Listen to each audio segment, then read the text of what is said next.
Welcome to the Deep Dive. Today we're jumping into something that really feels like science fiction, but it's happening now. Brain-computer interfaces. Connecting minds, controlling machines with just your thoughts. It's all becoming strangely real. It really is. And we've gone through a pretty big stack of material for this deep dive. Yeah. Everything from dense research papers on how brains might link up, BCI technologies themselves, the invasive kind, the non-invasive kind, Right, yeah. to articles really digging into the ethics, what the public thinks, and even, what this could mean for language itself. It's a lot. Absolutely. So our aim here is, like always, to give you that informed shortcut. We want to unpack what BCIs actually are right now, what they can really do, and then peek ahead at where the research is going, including those really fascinating brain-to-brain ideas, and also, crucially, lay out the big questions that we have to ask as this tech speeds up. Finding those surprising nuggets and the really key takeaways from all these sources for you. Okay, so let's start with the basics. Brain-computer interfaces, BCIs. They're essentially about creating a direct line, a pathway between the brain and some kind of external device. Like a computer or machine. Right. And often the goal, the main idea, is letting someone control that device using just their thoughts. So thinking move left and a cursor moves left, or thinking grasp and a robotic hand closes, completely bypassing the muscles. Exactly. Bypassing the normal peripheral nervous system. Okay. Now, the sources jump pretty quickly into a really key difference in how you make that connection, don't they? They do. It really boils down to two main paths they describe: invasive versus non-invasive. Invasive. Sounds like surgery. It is. It means surgery is needed to put electrodes right in the brain tissue or sitting directly on the surface of the brain. Okay, so that includes things like microelectrode arrays, the ones that go deep, and ECOG, which is more on the surface. Correct. ECOG is electrocorticography. And you also have deep brain stimulation, DBS, which people might have heard of. It's been used medically for a while now for certain conditions. Right, Parkinson's, tremors, and things like that. Exactly. And the sources also mention some newer, maybe less conventional invasive approaches trying to be, less invasive overall. Like Neuralink's threads. Yeah, those flexible threads, or Synchron's stentrode, which is really interesting. It goes in via blood vessels, endovascularly. Wow. Still inside, but maybe less direct brain surgery. Right. But the key point the materials really stress is that the most, let's say, interesting or high-performance applications we're seeing right now, they mostly rely on these invasive methods. Because the signal is cleaner, more direct. Precisely. You get much higher fidelity, a clear signal straight from the source. But obviously that comes with all the challenges, the risks of surgery, potential damage to the brain tissue, how the body reacts to the implant long-term, biocompatibility. Which makes the non-invasive route sound pretty attractive. No surgery. Exactly. That's the big appeal.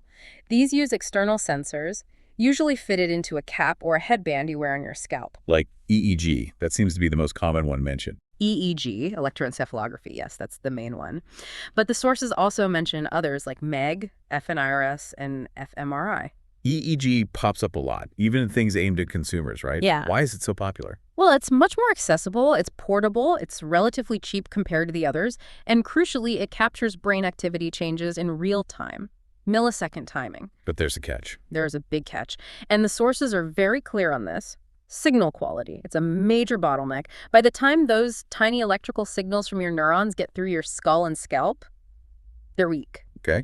And they get mixed up with a lot of noise, electrical noise from muscles, like when you clench your jaw or blink your eyes, even external interference. Plus, EEG has pretty low spatial resolution. Low spatial resolution, meaning it's hard to pinpoint where in the brain the signal is coming from, like trying to hear one specific conversation in a noisy stadium. That's a great analogy. There's activity, but figuring out the precise location and the subtle pattern is really tough. This makes it much harder to decode complex intentions compared to, say, MEG or fMRI. Which give you a clearer picture location-wise. Much clearer. Better spatial resolution, better signal quality overall, but they're incredibly expensive. They need magnetically shielded rooms. They're huge machines. Right.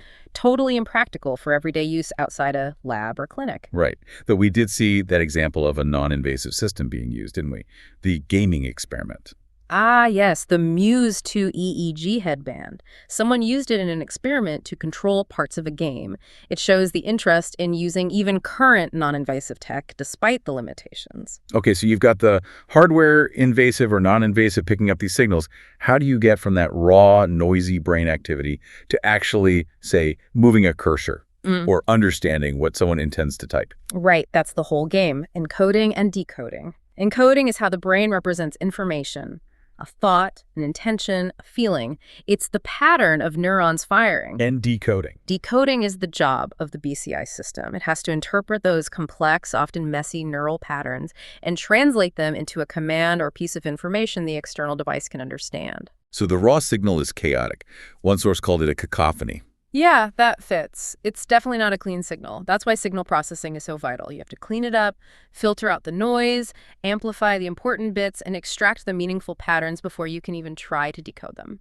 And this seems to be where AI and machine learning have become absolutely critical. The sources really hammer this point home. Oh, completely. AI, especially machine learning, is basically transforming the field. It's proving incredibly powerful at finding those subtle patterns in incredibly complex, noisy neural data. Better than older methods? Massively better. Improving decoding accuracy, enabling that real-time translation from thought to action. AI also helps these systems learn and adapt to individual users. They call it adaptive calibration because everyone's brain signals are slightly different. And the hope is AI might eventually lead to more generalizable decoders, maybe even universal ones someday, though that's still a way off. But you see the impact right now in things like communication speed. That communication speed jump that really stood out in the sources. For people who can't speak, like with ALS, where were those numbers again? It was pretty dramatic. It's honestly astounding. The materials highlighted these huge leaps in decoding speech-related brain activity, so converting neural signals directly into synthesized speech or text. They mentioned going from about 15 words per minute in 2021 to 78 words per minute by 2023. Wow. 78, that's getting close to natural conversation speed. It is. And for decoding the intention to write, getting speeds of 90 characters per minute. I mean, just think about the difference that makes. Going from painstakingly slow methods to something approaching functional communication speed. It's life-changing. Absolutely. And that progress is heavily driven by these advanced AI decoding algorithms. Even non-invasive methods are improving. There was that mention of Meta AI's project Brain 2 Using non-invasive MEG, they got really low character error rates, again, thanks to deep learning. 78 words per minute. That's incredible. Which brings us right to the applications. Where is this tech actually being used, and where might it go? The historical focus, as you mentioned, was heavily medical. Absolutely. Restoring functions that people have lost, that's been the main driver for decades, and where we've seen the biggest clinical impact so far. Like helping people move again. Exactly. The sources point to a lot of work helping people with paralysis, maybe from spinal cord injury, regain movement, controlling robotic arms, for instance, to do tasks like reaching and grasping, even feeding themselves. There's also research on helping with gait problems, improving walking, and then communication, like we just talked about, decoding speech or writing intention for people who've lost their voice due to stroke or ALS or other conditions, giving them back a way to connect. It's not just about movement and speech, though. Sensory restoration is another major area, right? A huge area. Cochlear implants are probably the most successful and widely used neural interface we have today, restoring a sense of hearing for hundreds of thousands, maybe millions. Right, a real success story. Definitely. And there are ongoing efforts trying to restore vision either by stimulating the retina or the visual cortex directly, developing artificial retinas. Also, giving people with prosthetic limbs a sense of touch, feeding tactile sensations back from the robotic hand to their brain. So they can feel what they're holding. Yeah, which makes controlling the limb much more intuitive. And sources even mentioned efforts for other things, like restoring control over bladder function. So restoration is key. But BCIs are also used to treat ongoing conditions. Yes, particularly neurological and psychiatric conditions. Deep brain stimulation, DBS, which we mentioned earlier, is a prime example. It's well established for managing tremors and Parkinson's disease and essential tremor. Reducing the shaking. Exactly, often allowing people to reduce their medication. It's also used for other movement disorders and for some types of severe refractory epilepsy.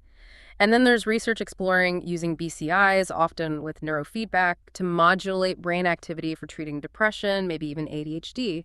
Neurofeedback. Yeah. That's where you see your own brain activity and try to change it. Sort of, yes. Using a BCI to monitor certain brain patterns and then training the person to consciously alter those patterns, aiming for a therapeutic effect. Interesting.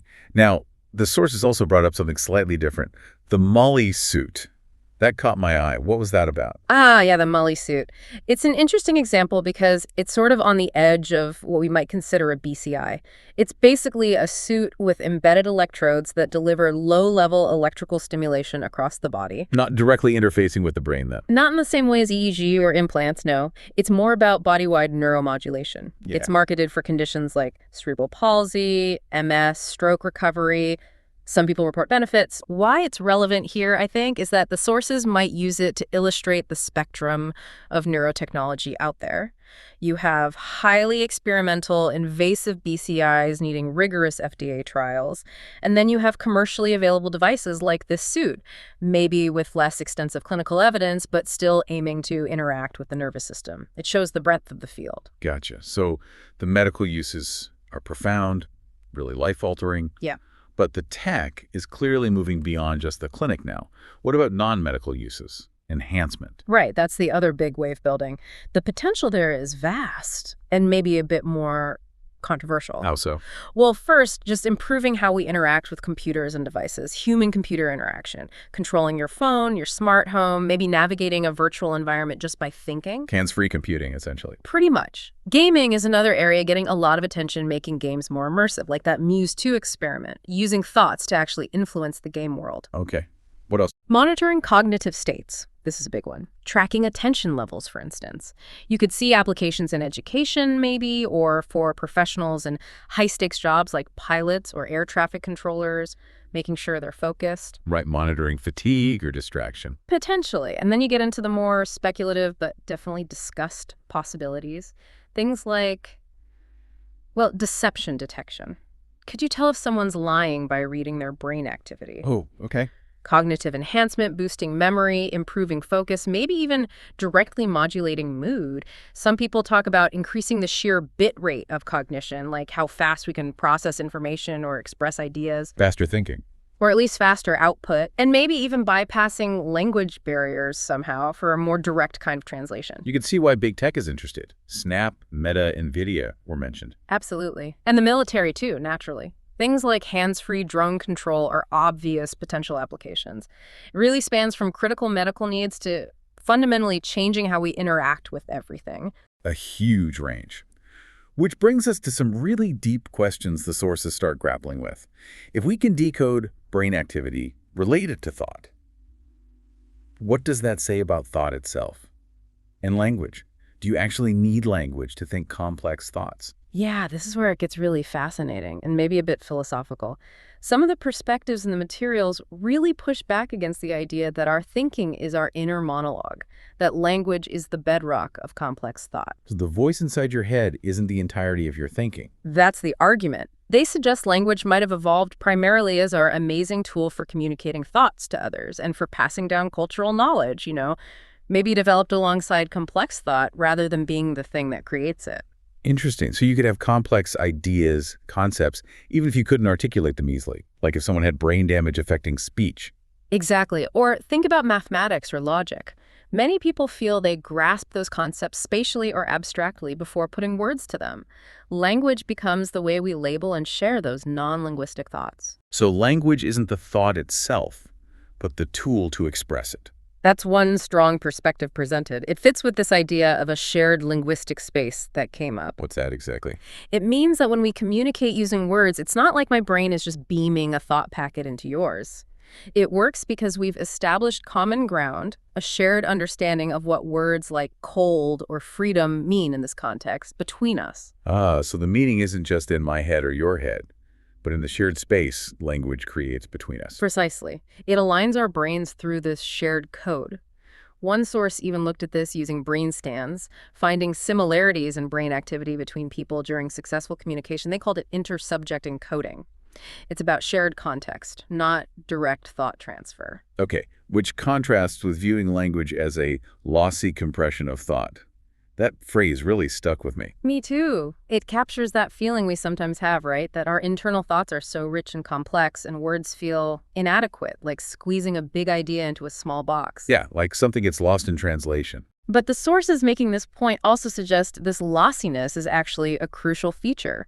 That seeming clumsiness of language compared to raw thought is also its power. It gives us an intentional filter. A filter. How so? We get to choose which thoughts to make public. We decide how to shape them, how to phrase them for our audience. It maintains that vital boundary between our private inner world and our public persona. That filter is fundamental to, well, everything social. That makes the whole idea of brain-to-brain communication, B2BI, even more charged. One source mentioned research exploring two-way B2BI, but said only one way really exists now. What's the difference there? That's a really important distinction they raised. When we talk about true two-way B2BI, the sci-fi dream, I guess, are we talking about sharing those raw, unfiltered thoughts directly, completely bypassing that language filter? Which would be revolutionary and maybe terrifying. Right.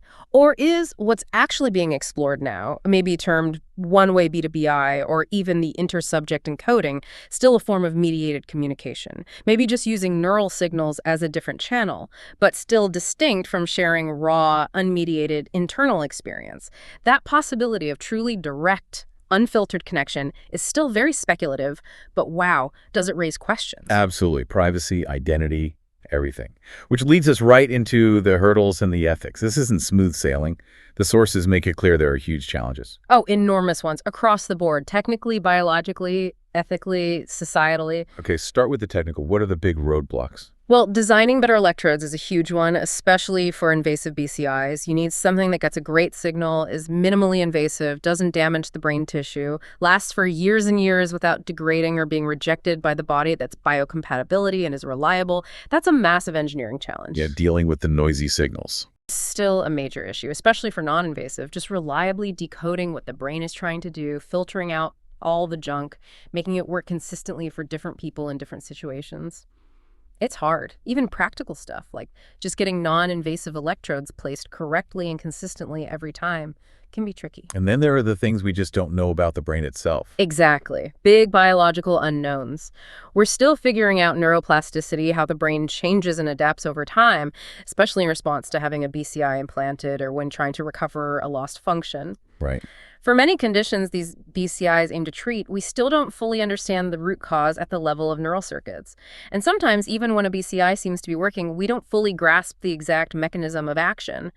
How is it actually changing the brain activity in just the right way? We're still mapping the territory. So lots of science still to do.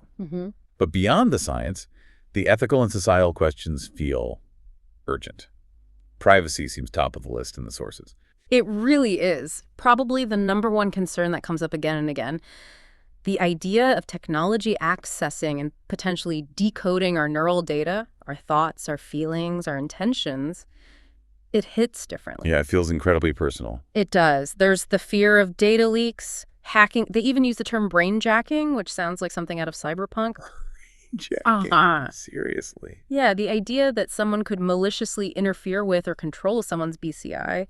But even short of that, the sources point out that things like mood reading, detecting basic emotional responses, which is apparently already used in things like neuromarketing. Wow, okay. That already raises immediate privacy flags, even if full-on mind reading of complex thoughts is much, much harder. Where do you draw the line? And what about equality? If this stuff is expensive. That's another major red flag raised consistently, the potential for a cognitive divide. If these powerful BCI therapies, or especially enhancements, are only accessible to the wealthy, could that just deepen existing inequalities? Creating haves and have-nots based on cognitive ability, amplified by tech. Exactly. The sources seem skeptical that the benefits will just automatically trickle down to everyone. Could initial advantages become locked in, creating even wider societal gaps? It's a serious concern. And autonomy. Could using a BCI change who you are or take away your control? That's another layer. Concerns about authenticity. Could the BCI alter your thoughts or feelings in ways that don't feel like you anymore? Could it conflict with your sense of self? There's also the risk of the BCI misinterpreting your intention and causing an unwanted action, undermining your autonomy that way. And flip side, maybe enhanced abilities create a kind of hyper-agency where you feel this intense pressure or responsibility because you can do more. So it cuts both ways. Yeah. And underlying all this has to be safety. Absolutely paramount. The sources stress the need for rigorous testing, clinical trials like the FDA oversees, because we just don't know the long-term effects on health, on brain development. Especially with implants. Especially with implants, yes. Surgery always carries risks. But even long-term stimulation or recording, we need to understand the consequences fully. How's the general public feeling about all this? Are people aware, concerned, excited? It's interesting. One study mentioned from the UK suggested that most people actually aren't that familiar with BCIs yet. It's still pretty niche knowledge. Really? Despite the headlines? Apparently so. But when they are informed, people tend to be very supportive of the medical uses helping people with disabilities.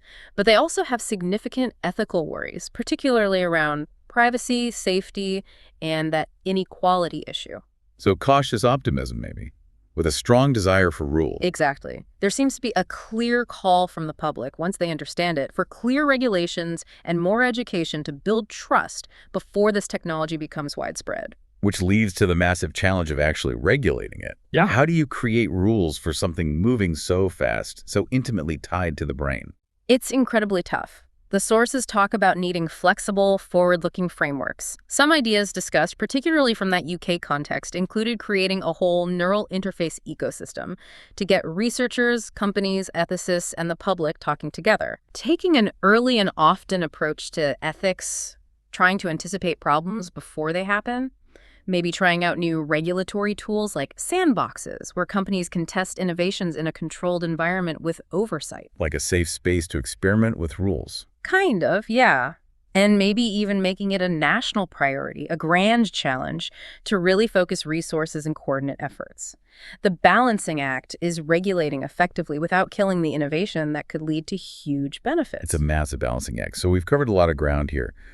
From the basic tech, the two types, invasive, non-invasive, how AI is just supercharging the decoding through the incredible medical applications, restoring movement, communication, senses, and then into these emerging enhancement uses, gaming, monitoring. And those really deep questions about thought, language, that intentional filter. Right. And finally, landing on these really significant hurdles, technical, biological, and the absolutely critical ethical minefield you have to navigate: privacy, equality, autonomy, safety. It really underscores that this isn't just about cool new gadgets. It touches on fundamental aspects of being human, how we connect, how we define ourselves, and what kind of future we're building. The potential is clearly enormous, but the responsibilities that come with it are just as big. Definitely. This deep dive really leaves you thinking, as these BCIs get better, closer to maybe accessing brain activity more directly, is losing some of that intentional filter that language gives us, that ability to choose our words carefully. Is that a price worth paying? For faster communication, maybe communication that feels less lossy. What does that trade-off mean for our private thoughts versus our public selves? Something for all of us to keep pondering as this technology keeps racing forward.